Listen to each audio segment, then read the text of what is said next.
El 12 de marzo de 1913, Columbus, en Ohio, estuvo a punto de ser evacuada.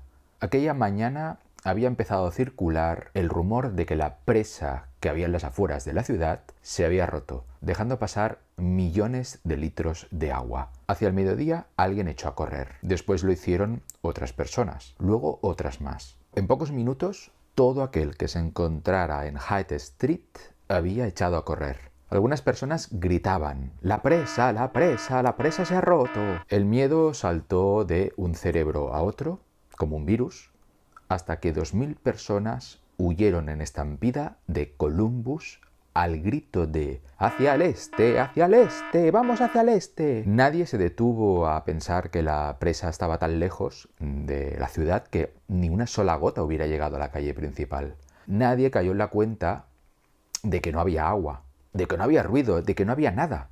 Solo gente corriendo, dando voces. Y al final del día todos tuvieron que regresar a casa sin saber muy bien por qué habían salido corriendo. Como si un virus se hubiese apoderado de sus mentes. Los habitantes de Columbus recuerdan a veces aquel día, pero casi nadie se atreve a hablar demasiado sobre él, básicamente por vergüenza.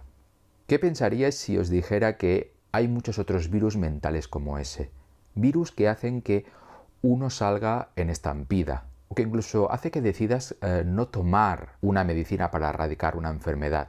Un virus que puede hacer que dejes de beber agua potable aunque te mueras de sed. Sí, esto podría ser el argumento de una película de ciencia ficción tipo La invasión de los ladrones de cuerpos, donde la gente sencillamente pierde su voluntad y se deja morir aunque tiene la salvación justo delante. Pero no es así.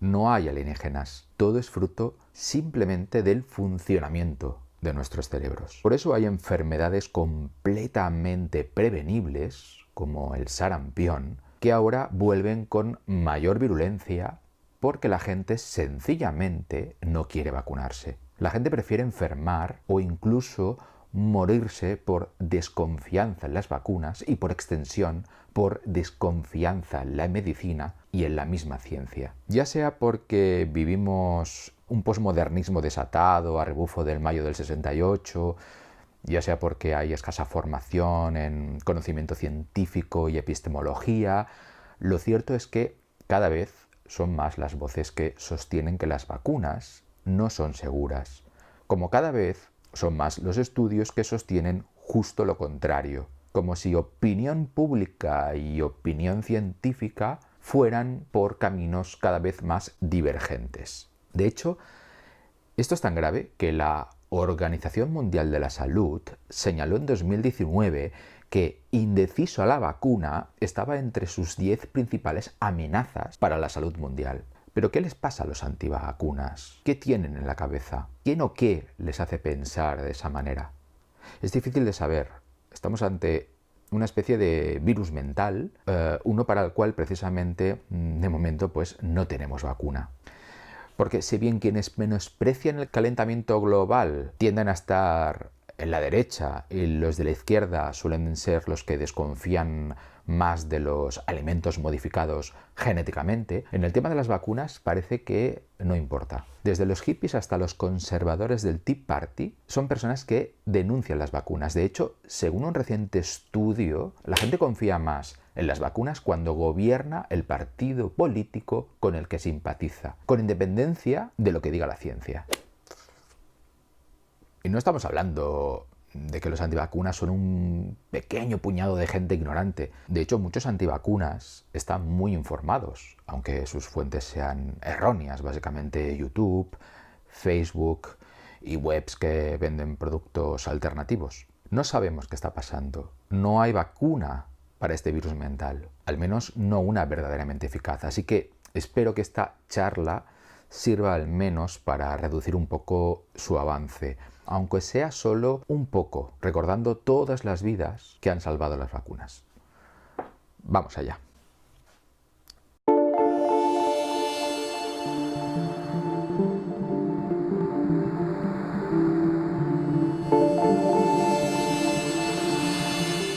Los antivacunas, aunque ahora llaman más la atención porque vivimos en una sociedad mucho más informada y segura a nivel sanitario, no son nuevos. En 1798, un médico llamado Edward Jenner probó con éxito que era cierta la creencia tradicional que inocular con una dosis leve de viruela bovina se brindaba protección contra la viruela en los pacientes. De ahí, por cierto, viene el nombre de vacuna, del latín vaca. Sin embargo, pocos años después nació un fuerte rechazo a esta idea desde puntos de vista que iban desde lo sanitario o religioso hasta lo político. Por ejemplo, algunos sintieron que el método que se usaba no era muy puro porque era obtenido de las vacas y eso era insalubre o poco cristiano, y lo que siguió a eso fue una batalla de 100 años entre las autoridades y un público que, a menudo era escéptico y a veces incluso agresivo. Para una población cada vez más alfabetizada, se fueron publicando panfletos con títulos como vacunación, sus falacias y males, vacunación, una maldición o incluso horrores de la vacunación. Y sí, tenían cierta razón, porque por aquel entonces las vacunas no eran tan seguras como lo son ahora. Algunas personas se enfermaron gravemente e incluso murieron por culpa de las vacunas. Eso ha pasado en general con la medicina, de hecho, que no siempre ha conllevado salvar vidas. Como bien resume el historiador británico David Wotton, hasta 1865 la medicina fue casi completamente ineficaz, cuando no directamente perjudicial. Muchos médicos además se resistían a incorporar los nuevos descubrimientos científicos. Para que os hagáis una idea, el primer paciente tratado con penicilina fue uno en 1880 y el segundo paciente tratado con penicilina no llegó hasta la década de 1940, es decir, 60 años más tarde. Pero todo eso ya no es así. Actualmente la vacunación es una de las formas más eficaces de evitar la enfermedad. Actualmente previene de 2 a 3 millones de muertes por año y podría evitarse otros 1,5 millones si se mejorara la cobertura mundial de vacunas. La manera más evidente de ver hasta qué punto las vacunas han sido un milagro para la sociedad es calcular cuántas vidas han salvado desde su creación. Vamos a ver algunos ejemplos. Maurice Hilleman fue el desarrollador de 8 vacunas y se estima que acabó salvando unas 129 millones de vidas, concretamente las personas que podían haber muerto por sarampión, paperas, hepatitis A, hepatitis B, varicela, meningitis, neumonía y bacilo de Pfeiffer.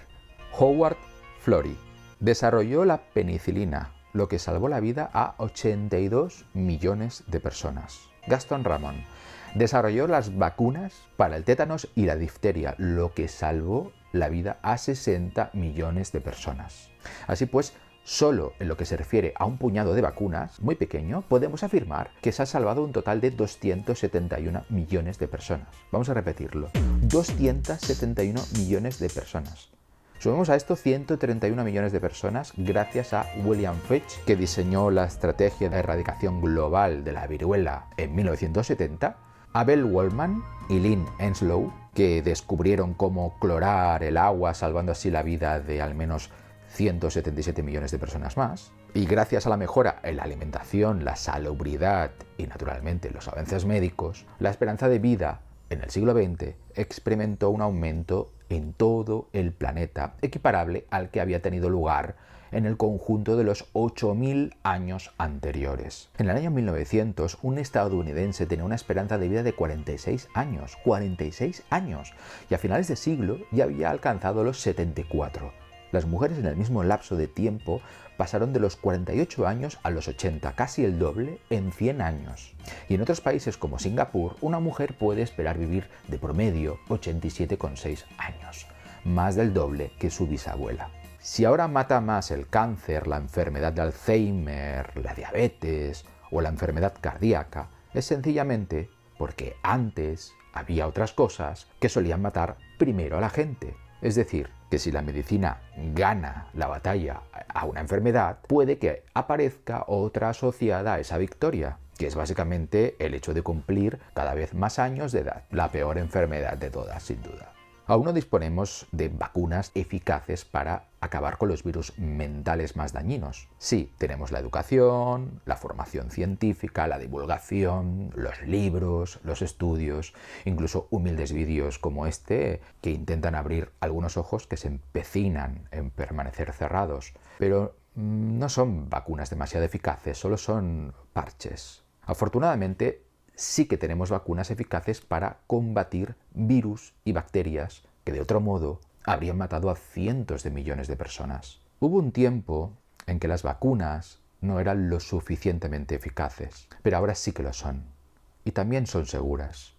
Ahora estamos en una época parecida en lo tocante a los virus mentales, a como estábamos al principio de las vacunas. Si lo que queremos es que la oscuridad no eclipse la civilización, el siguiente paso quizá sea no tanto desarrollar vacunas que estimulen nuestros anticuerpos, como vacunas que estimulen nuestra forma de pensar mejor, que nos evite salir en estampida al grito de ¡la presa, la presa! Solo así lograremos hacer frente al peor virus del siglo XXI, con permiso del coronavirus, los virus posmodernos de la mente.